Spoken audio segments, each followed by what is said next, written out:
সুপ্রিয় দর্শক, আন্তর্জাতিক খবরে আপনাদের সবাইকে স্বাগতম। পাকিস্তানে ইমরান খানকে কারারুদ্ধ করে মানবিকভাবে অত্যাচার করছে, আর এই অত্যাচারের প্রতিবাদে তার ছেলে আপিল করেছে। পিতার উপর মানসিক অত্যাচারের কারণে ইমরান খানের ছেলে আপিল করেছে, আর সেই আপিলে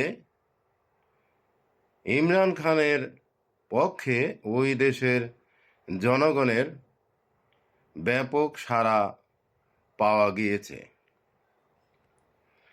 এদিকে রাশিয়া এবং ইউক্রেন যুদ্ধে রাশিয়া ইউক্রেনের বেশ কয়েকটি গ্রাম দখল করে নিয়েছে, আর এই সমস্ত গ্রাম দখল করতে রাশিয়ার সৈন্যদের হাতে ইউক্রেনের বিপুল সংখ্যক সৈন্য প্রাণ হারিয়েছে। এদিকে ইরান এবং ইসরায়েল যুদ্ধে নেতানিয়াহু কিছুতেও যুদ্ধ বন্ধে তাহার উৎসাহ দেখাচ্ছেন না।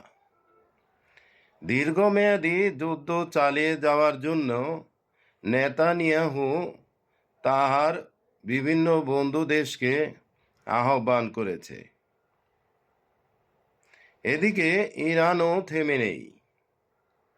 সেও বীর দর্পে জানিয়ে দিয়েছে, তার দেশে যদি বিদ্যুৎ কেন্দ্রে হামলা করা হয় তাহলে ইরানও সমুচিত জবাব দেবে।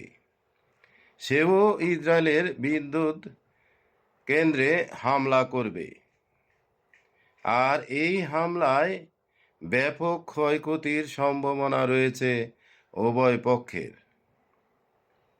যা পরবর্তী সময়ে দুই দেশের মধ্যকার স্বাভাবিক জীবনযাত্রা আরও বিঘ্নিত হতে পারে। সুপ্রিয় দর্শক, চ্যানেল ইউথ এর পক্ষ থেকে আপনাদের শুভেচ্ছা জানিয়ে এখানেই রাখছি।